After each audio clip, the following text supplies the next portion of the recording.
What if the most respected queens in history were hiding rituals so disturbing that even their own advisors refused to speak of them? The image we are taught to admire is polished and graceful, but the truth beneath the crown is far darker and far more human. Power does not rise from elegance alone.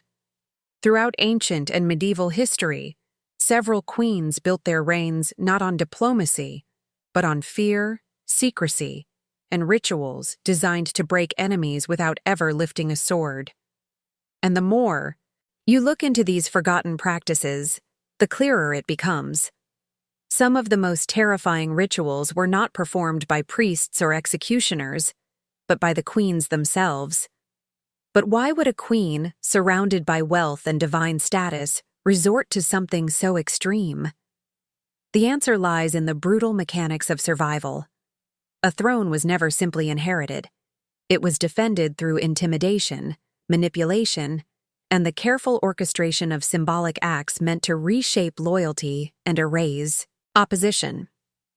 What appears to be superstition on the surface often hid psychological warfare far ahead of its time. Court members whispered about queens who bathed before dawn in sacred mixtures that were said to strengthen their authority, while rivals vanished under the weight of omens that seemed impossible to ignore. And every one of these rituals carried a message. Loyalty is rewarded, but defiance is unforgettable. As you follow this story, notice how these rituals were not isolated incidents.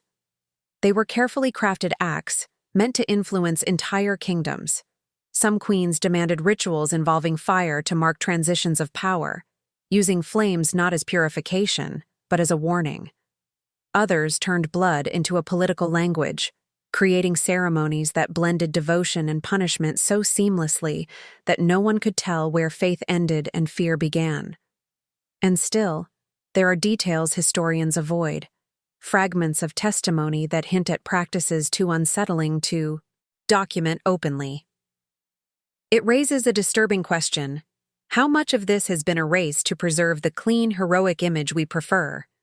The deeper we go, the more the patterns reveal themselves. These queens understood that terror could be engineered, ritualized, and disguised as tradition. They studied their enemies the same way a hunter studies prey, using secrecy as a weapon. Even the most loyal subjects lived in a tension they could not name, because the rituals were always wrapped in mystery, making the queen appear touched by forces no one dared challenge. And when a ritual was performed, whether at a coronation, a burial, or a night when the moon disappeared, its true purpose was almost never the one written in the official records. All of this opens the door to an uncomfortable realization. Behind every ritual lies a motive far more calculated than legend allows. And the moment you begin to understand why these rituals mattered so much is the moment the old stories collapse and new ones emerge, revealing intentions we were never meant to see.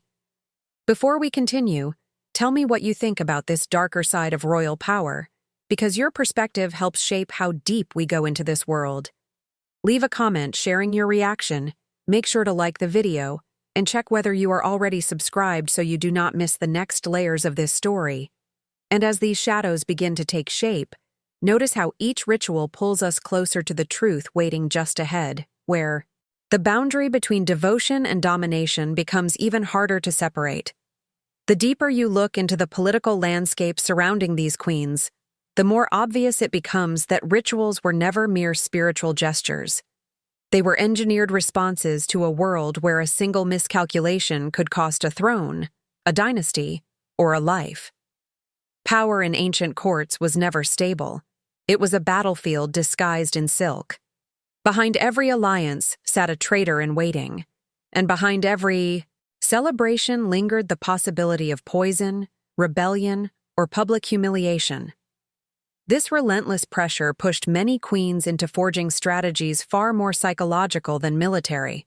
Strategies rooted in ritual because ritual gave them something no army could provide: control over fear itself. When a queen dictated the rhythm of these ceremonies, she dictated the emotional temperature of the entire kingdom. And it wasn't only external threats that they faced. Inside the palace walls, whispers traveled faster than steel, and a queen was expected to prove her legitimacy in ways no king ever was. Her influence had to be visible, undeniable, almost supernatural. Rituals became her language of dominance.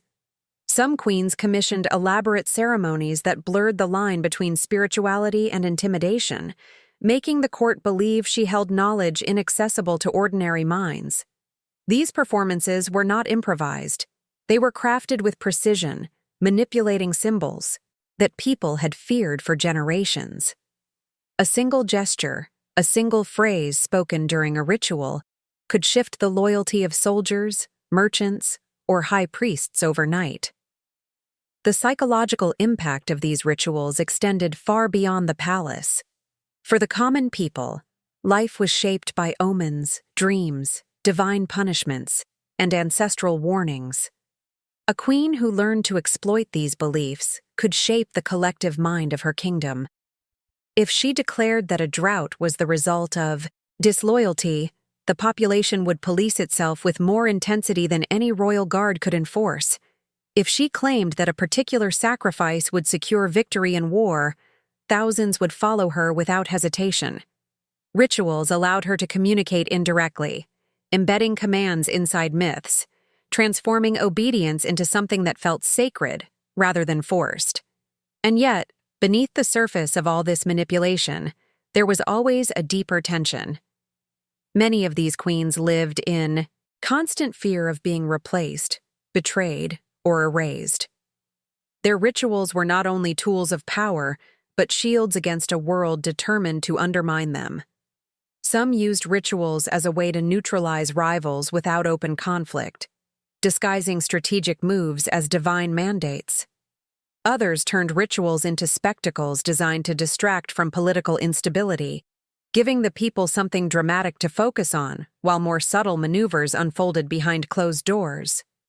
In every case, the rituals served as both performance and protection, reflecting a level of calculation that modern historians often underestimate. What makes this even more unsettling is how effectively these rituals reshaped perception. A queen who mastered this art became untouchable, not because she was loved, but because people could no longer distinguish where her influence ended. If her rituals appeared to predict storms, victories, or assassinations, she became more than a ruler. She became a force of nature. And, as these stories spread, embroidered by fear and fascination, her authority solidified in ways law alone could never achieve. The closer we get to these accounts, the more we see how ritualized power became a weapon sharper than any blade, silently preparing the ground for the darker practices that would follow. Practices that pushed the boundaries of what a queen could do in the name of her throne. As these patterns of psychological control take shape, the first disturbing ritual emerges with unsettling clarity. The ritual use of blood as a tool of purification and dominance. In many ancient courts, blood carried symbolic weight, but under certain queens it became something far more strategic, a medium through which fear, loyalty, and identity were rewritten. Some accounts describe dawn ceremonies where a queen would appear before her court with hands marked in red, not as an act of savagery, but as a message. Blood was transformation. Blood was authority. And when that symbolism was woven into public ritual, it became nearly impossible to challenge her without challenging the very forces people believed shaped their world. But the ritual rarely ended at symbolism. In several kingdoms, queens orchestrated controlled displays of execution framed as sacred offerings, transforming political eliminations into acts of divine will. The spectacle was calculated. The chosen victims were often those whose betrayal was suspected, but not yet proven, turning the ritual into both punishment and prophecy. Witnesses reported that the silence during these ceremonies was so absolute that even soldiers avoided meeting each other's eyes, unsure whether they were watching justice or witnessing a warning meant for themselves. The queen stood at the center of it, serene, untouched, her presence turning violence into liturgy. Other queens used blood in more private rituals, ones documented only in fragments scattered across old manuscripts. Servants whispered about bowls of mixed herbs and animal blood prepared under moonlight, used to anoint objects of power or seal political promises. When a treaty was signed, it was said that a drop of blood placed on the parchment or the weapon involved would bind the parties to their word with consequences far beyond earthly punishment. These stories were impossible to verify fully, yet they spread across generations, and their endurance suggests that people believed there was truth hidden between the lines. The most disturbing variation involved blood as a form of identification.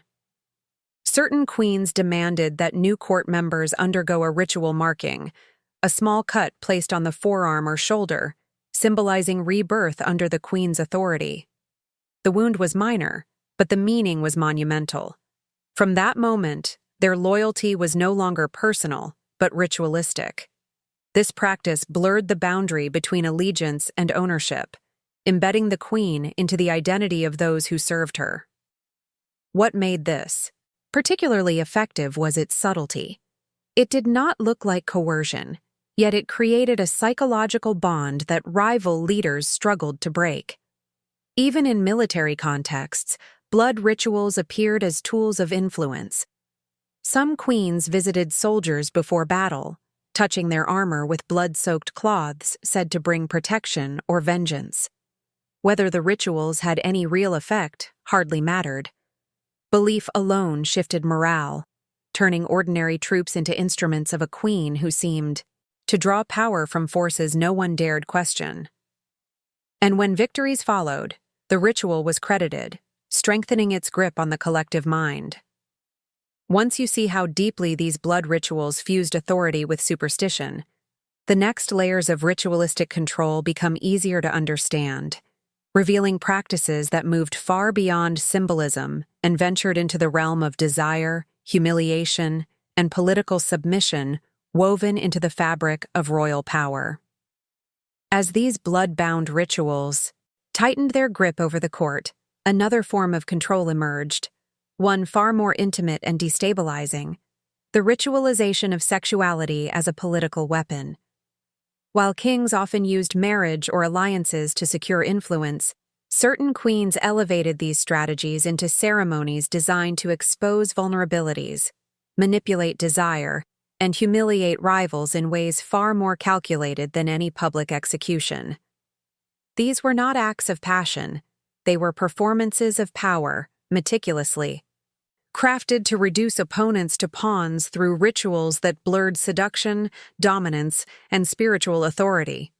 Historical fragments suggest that some queens orchestrated elaborate nights where chosen guests were brought into candlelit chambers under the pretext of sacred rites. What unfolded there was less about physical intimacy and more about psychological dismantling. Participants were required to follow precise sequences of gestures, oaths, or symbolic positions, each reinforcing the queen's dominance. The setting was designed to overwhelm the senses, incense said to lower defenses, chants executed in slow unison, mirrors placed to distort perception. By the time the ritual ended, participants often left unsure of whether they had shared a secret or been trapped in one. In other courts, these rituals took the form of public humiliations disguised as celebrations of fertility or renewal. A rival noble might be summoned to participate in a symbolic marriage rite, forced to kneel or offer gifts in front of the court, while the queen recited words that appeared ceremonial but carried layers of personal insult. Such performances reshaped the social hierarchy in minutes, turning respected advisors into figures of mockery, while strengthening the queen's aura of untouchable authority. No sword was drawn, yet the political landscape shifted with the same weight as a battlefield victory. Some queens went even further, selecting enemies or potential usurpers to partake in rituals that required full obedience to her instructions. These encounters dismantled their resistance by forcing them into roles that contradicted their public identities. A general might be instructed to bow in a manner reserved for servants, or a priest might be compelled to recite a vow that subtly undermined his spiritual rank. The ritual did not need to be scandalous to be effective. Its power lay in the tension between what was seen and what was understood, between the appearance of unity and the reality of domination. What made these rituals especially dangerous was their secrecy. Rumors spread quickly, but confirmations were rare. No one knew who had participated willingly and who had been coerced. This uncertainty deepened the queen's power, creating an atmosphere in which every relationship seemed vulnerable to exposure. Even those who had never been summoned lived with the fear that they might be next, that they might be forced into a ritual designed not to seduce, but to strip them of political identity and turn them into instruments of her will. And yet, beneath this veneer of sensuality and ceremony, the underlying intent was far more strategic. These queens understood that controlling desire, and the shame connected to it, allowed them to manipulate loyalties more effectively than gold or steel. A single ritual could fracture alliances, silence dissenters, or bind enemies with threads too invisible to challenge openly. The influence extended far beyond the palace, as stories about these rites drifted into the population, transforming the queen into a figure both feared and mythologized, someone whose power reached the body as much as the mind. Tell me what part of this unsettles you the most, because your perspective adds weight to how these rituals are understood. Leave a comment sharing which detail struck you or what interpretation you see behind these practices, and let your thoughts become part of this unfolding shadow. As these intimate rites tightened their hold over the court, another category of ritual emerged, one that carried a weight far heavier than political humiliation or symbolic bloodshed. Some queens, especially those ruling during periods of famine, war, or plague, turned to the darkest tradition available to them: human sacrifice framed as a plea to gods of war, fertility, or vengeance.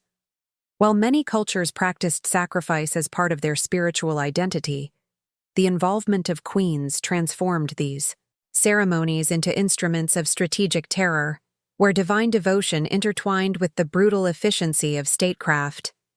Accounts suggest that when the stability of a kingdom began to collapse, the queen often became the figure responsible for interpreting the will of the gods.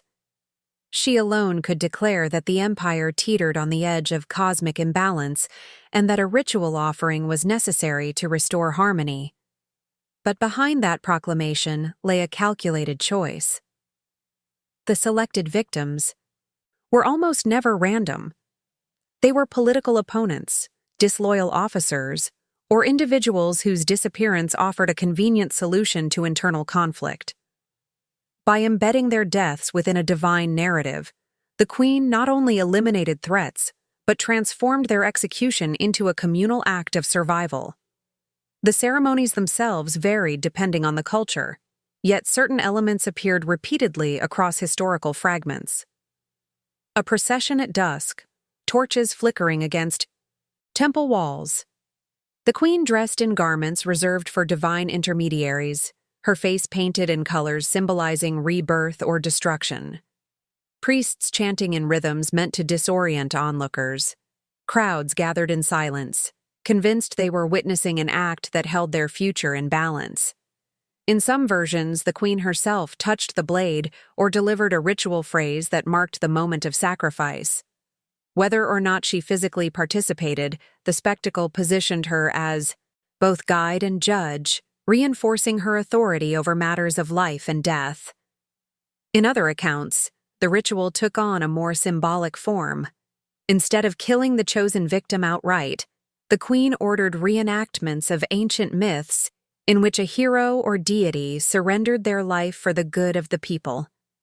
The participants acted out the sacrifice, yet the psychological effect on the kingdom was just as strong as a real execution. The message was unmistakable.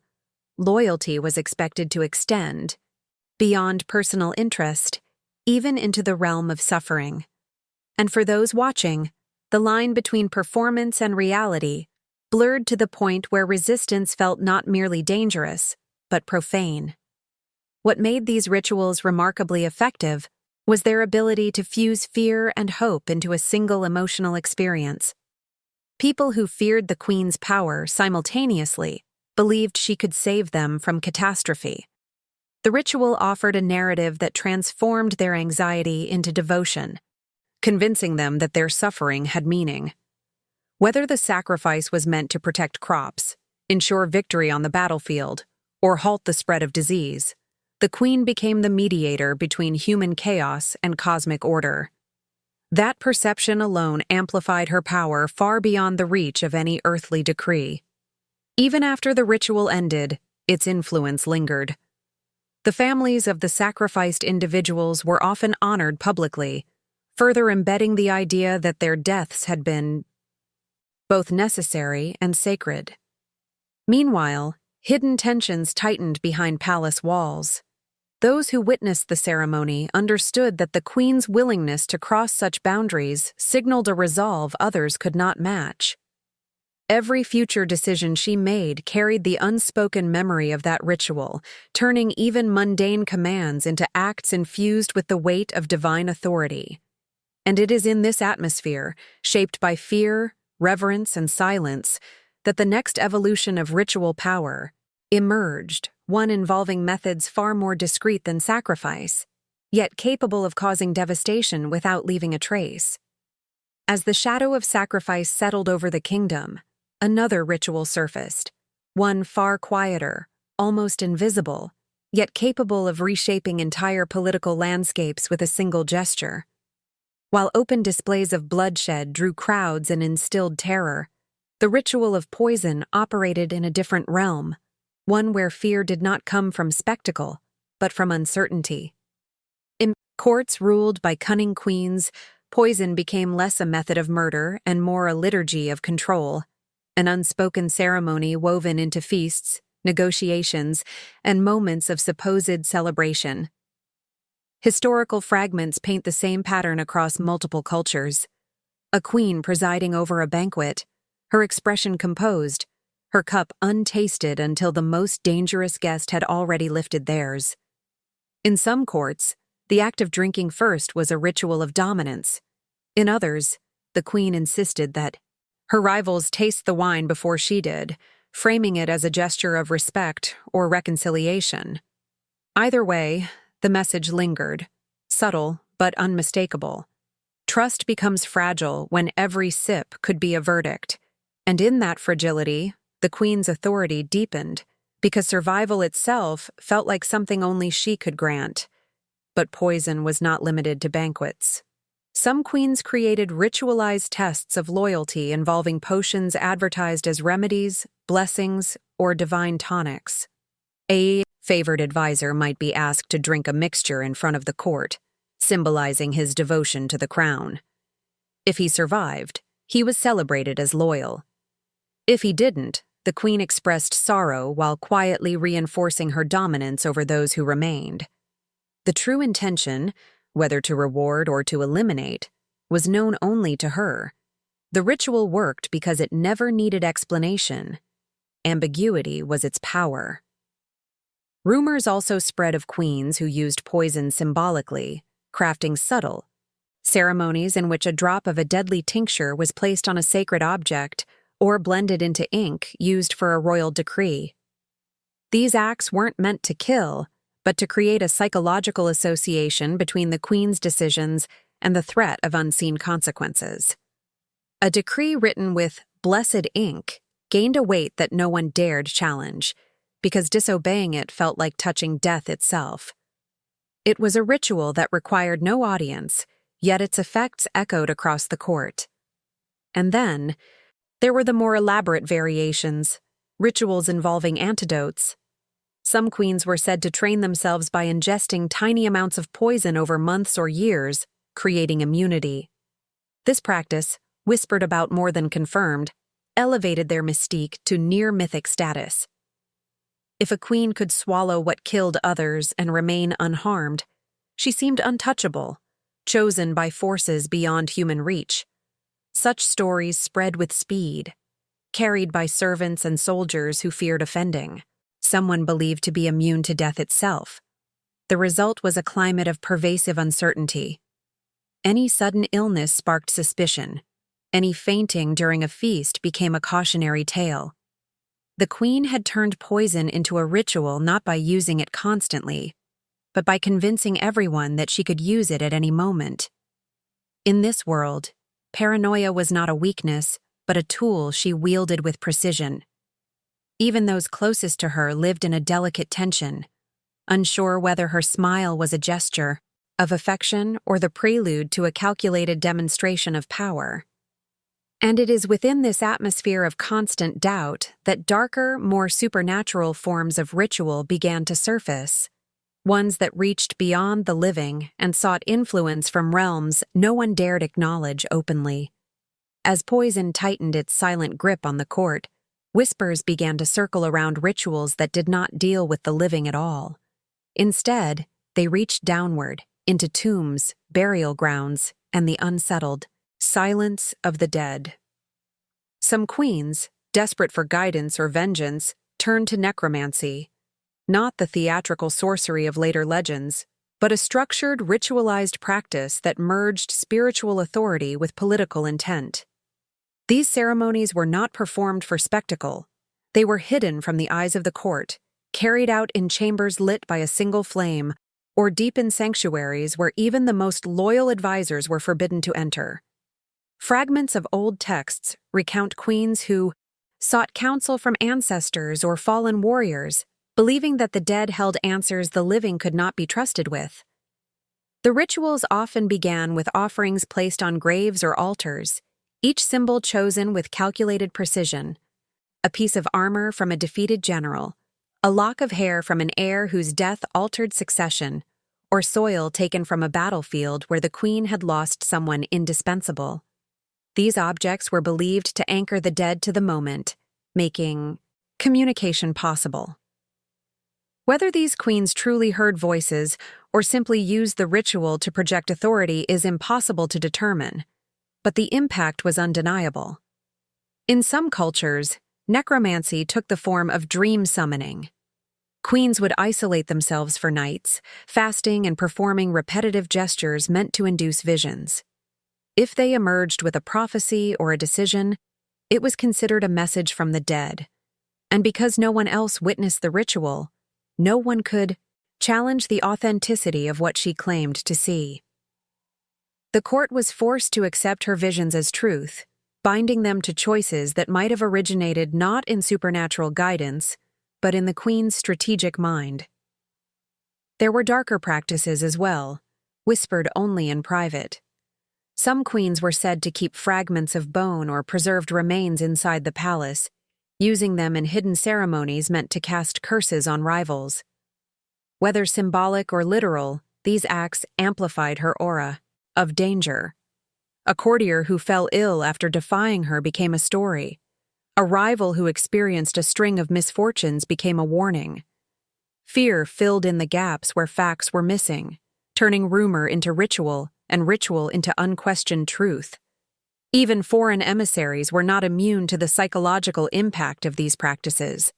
Upon entering the palace, some reported feeling an oppressive heaviness, as if the air itself was charged with things unseen. They described murals that depicted ancestors watching from the shadows, altars placed in hallways where no ceremony should have been held, and the unnerving sense that the queen's authority extended beyond her own lifetime. Whether intentionally staged or naturally occurring, these impressions made diplomacy fragile, forcing visitors to respect boundaries they could not fully understand. The most disturbing aspect, however, was the blending of necromancy with decision-making. When a queen claimed that a military campaign had been approved by the dead, who dared to oppose it? When she declared a curse had been placed on a rival kingdom, who could argue against preparing for conflict? These rituals gave her a voice louder than any advisor, because it was not hers alone. It was framed as the will of those who had already crossed into the unknown. Share your thoughts on this, because understanding how these rituals shaped entire kingdoms depends on how we interpret their psychological power. Leave a comment saying which detail or theory about these necromantic practices struck you the most, and why it resonated with you? As the influence of necromantic rituals seeped into every corner of the palace, another set of practices emerged, ones involving the most delicate and politically volatile element of any monarchy: children, heirs, and the sacred notion of royal blood. If the dead could be summoned to advise a queen, then the living, especially those destined to inherit the crown, became instruments through which she could shape the future. These rituals did not rely on violence alone. They manipulated lineage, identity, and destiny itself, merging maternal symbolism with calculated political engineering. Some queens used children in rituals meant to reinforce their authority in moments of crisis. During coronations or seasonal rites, an heir might be presented not as an individual, but as a vessel carrying the blessing or protection of the gods. The queen would perform symbolic gestures around the child, circling them with fire, marking their forehead with mixtures of oils and pigment, or binding threads around their wrists, said to ward off treachery. To the people, these rituals seemed sacred, but within the palace, they functioned as messages to every potential rival. The future belonged not just to the child, but to the queen who shaped his destiny. In more unsettling accounts, children were not merely protected. They were offered symbolically or even literally in rituals intended to stabilize the realm. When famine struck or military defeat loomed, some queens invoked ancient traditions demanding a sacrifice of royal essence. This did not always mean death. Sometimes it meant sending a young heir into isolation, fostering them with priests, or forcing them to undergo harsh ceremonial trials believed to purify the kingdom. These actions were framed as spiritual necessities, but their political consequences were undeniable. Removing an heir from the public eye allowed the queen to manipulate succession, strengthen her own role, and eliminate any influence held by rival factions. Other queens wielded motherhood as a weapon, using rituals surrounding pregnancy and childbirth to control perception. Some claimed divine conception. Others performed ceremonies in which they publicly offered their unborn child to a deity in exchange for protection or victory. These displays blurred the line between devotion and strategy, making the queen appear chosen, untouchable, favored by forces beyond the reach of enemies. When the child was finally born, the event carried the weight of a prophecy, allowing her to shape alliances around a narrative she had crafted from the beginning. Rival children were not exempt from these manipulations. Rumors persist of rituals involving the exchange of infants, where heirs were swapped, hidden, or ritually blessed into new identities to secure alliances or erase claims to the throne. Some queens used symbolic naming ceremonies to sever competing bloodlines, declaring certain children spiritually illegitimate while elevating others. The ritual provided a veneer of divine judgment, masking political elimination beneath spiritual authority. The psychological impact of these practices spread far beyond the court. The population, deeply rooted in myth and superstition, believed that the fate of the kingdom genuinely depended on the treatment of royal children. Every ritual involving an heir was seen as a direct intervention in the cosmic balance of life and power. Whether the ceremony was gentle or brutal, it reinforced the idea that the queen controlled not only the present but the future, molding the next generation through rites that could sway armies, silence conspirators, or fracture entire dynasties. And as these rituals grew more intricate, their purpose shifted. They were no longer just about shaping heirs. They became performances that manipulated the kingdom itself, pushing subjects into deeper loyalty, fear, or reverence. In their shadows, a final category of ritual took shape, one where queens used themselves as the ultimate symbol, transforming their bodies, their suffering, and even their deaths into instruments of lasting influence. As the manipulation of heirs tightened the queen's grip on the kingdom's future, a final category of ritual emerged, one that blurred the boundary between power and self-destruction. Unlike blood ceremonies, poison tests, or necromantic consultations, this ritual did not involve enemies or subjects. Instead, the queen herself became the central instrument, transforming her suffering, her staged vulnerability, or even her own death into a tool capable of reshaping political reality. These were rituals of self-inflicted symbolism, carefully executed to capture the imagination of the court and the allegiance of the people. Historical traces reveal queens who orchestrated dramatic acts meant to evoke martyrdom or divine sacrifice. When tensions surged or rebellions threatened to erupt, some queens summoned the court to witness what appeared to be a personal offering: fasting that lasted days, public displays of exhaustion interpreted as spiritual communion, or the reenactment of ancestral myths in which a ruler surrendered their vitality for the protection of the realm. These performances were never spontaneous. Every gesture, every moment of silence, every tremor in the queen's voice was calculated to create an emotional spectacle that bypassed reason and reached directly into the collective psyche. In more extreme circumstances, queens staged scenes resembling attempted suicide, not as evidence of despair, but as signals of absolute authority. The implication was simple and devastating. If the queen chose death over submission, then anyone opposing her must face the wrath of a population suddenly united by guilt, grief, and outrage. These staged acts served as political detonators. A queen who collapsed dramatically before the court, bleeding from a ritual cut or weakened from deliberate self-inflicted illness, could redirect the course of an entire rebellion without uttering a threat. Her suffering became the battlefield, her body became the message. Some queens went even further, using prophecies to frame their potential death as an era-defining event. They whispered predictions about kingdoms falling, rivers drying, or enemy empires rising should they perish. These prophecies, wrapped in religious symbolism, seeped into the population with alarming speed. People began to believe that the queen's existence was a hinge on which fate itself turned. Superstition fused with devotion, transforming loyalty into something dangerously unconditional. Anyone plotting against her was no longer a political adversary. They were a cosmic threat. Another variation of this ritual involved the queen orchestrating her own disappearance, retreating into isolation under the pretext of communion with divine forces. During these periods, no one outside a trusted circle could reach her. Rumors spread of visions, of supernatural encounters, of messages received from gods or ancestors. Whether true or fabricated, the queen returned with a renewed aura, her authority reinforced by the mystery that surrounded her absence. These episodes erased doubts, silenced conspirators, and reasserted her dominance without a single execution or decree. The most haunting form of this ritual occurred when queens turned their final moments into orchestrated events.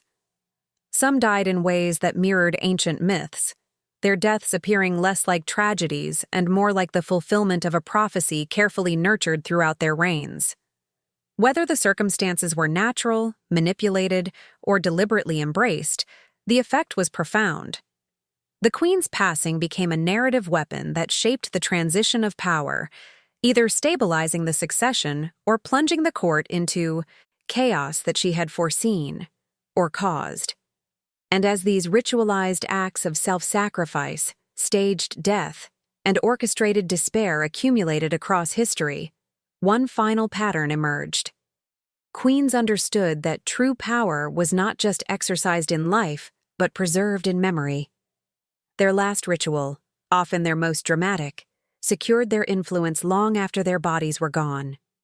And it is within the echo of these final performances that the ultimate question of ritual power takes form, revealing how these practices continued to shape kingdoms even after the queens themselves had vanished. As the echoes of these self-fashioned myths drifted across generations, the true weight of these queens' rituals began to surface not through official records, but through the quiet patterns they left behind. Kingdoms reorganized themselves around memories that refused to fade, as if the rituals performed in dark chambers or at moonlit altars had imprinted themselves onto the very structures of power. Advisors quoted visions the queen had claimed to receive. Armies marched under symbols she had introduced. Children were raised according to customs she had framed as divine mandates. Even long after her death, the rituals she orchestrated continued to govern how people interpreted loyalty, justice, and fate. What becomes striking is how these rituals blurred the line between personal influence and cultural transformation. A queen who had used sacrifice to control famine would be remembered as a prophetic guardian. One who had staged her own suffering would become a martyr, her pain retold as evidence of unbearable responsibility. Another who had manipulated the identity of heirs would be mythologized as the architect of dynasties. In every case, the ritual outlived its moment. The performance became remembrance, and remembrance solidified into doctrine. This subtle continuity ensured that her authority seeped into the lives of people who had never seen her face, ruler and subject, divided by generations yet still bound by the echo of her choices. Even foreign kingdoms absorbed traces of these rituals. Ambassadors returned home speaking of queens who communed with the dead, who survived poisons meant for kings, who shaped the future by choosing which child would ascend and which one would vanish from genealogical memory. And although many dismissed these stories as exaggeration, they spread because they carried a universal truth. Ritual power, once established, no longer required the queen's presence. It required only belief. With each retelling, the queen's influence expanded, stretching across borders and centuries, transforming her from a political figure into an archetype of shadowed authority. The most haunting legacy came from the rituals involving self-sacrifice and staged death. These events carved themselves deep into collective memory, creating myths that rulers after her either intentionally embraced or carefully avoided. Her death became more than an ending. It became a transition, a rupture that demanded interpretation. Some claimed her spirit lingered, guiding the kingdom through dreams or omens. Others insisted her final act had been a warning about the fragility of power. Whether these interpretations were rooted in truth or fear mattered little. The ritual had done its work. Her influence persisted. These patterns reveal why the stories of these queens continue to fascinate. They remind us that power is never just political. It is psychological, symbolic, spiritual, and deeply tied to the rituals that people believe govern their world. And when a queen understood how to manipulate these layers simultaneously, she shaped history in ways that standard chronicles cannot fully explain. Her rituals became architecture. Her symbols became law. Her myths became the blueprint for future rulers who recognized that fear, reverence, and memory could be engineered as deliberately as any military campaign. Before we close this chapter, I want to hear from you. Tell me if you stayed with this story until the final moment by leaving a comment saying, "I'm with you until the end." Your voice helps shape how deeply we continue exploring these forgotten shadows of history. And if this journey through the rituals of ancient queens resonated with you, consider subscribing so you don't miss what's coming next. A simple like also helps this channel reach people who appreciate content like this. And when you're ready to keep unraveling the darker corners of the ancient world, there's a video right beside this one that continues expanding these mysteries. Go ahead, click and follow the thread into the next layer of this story.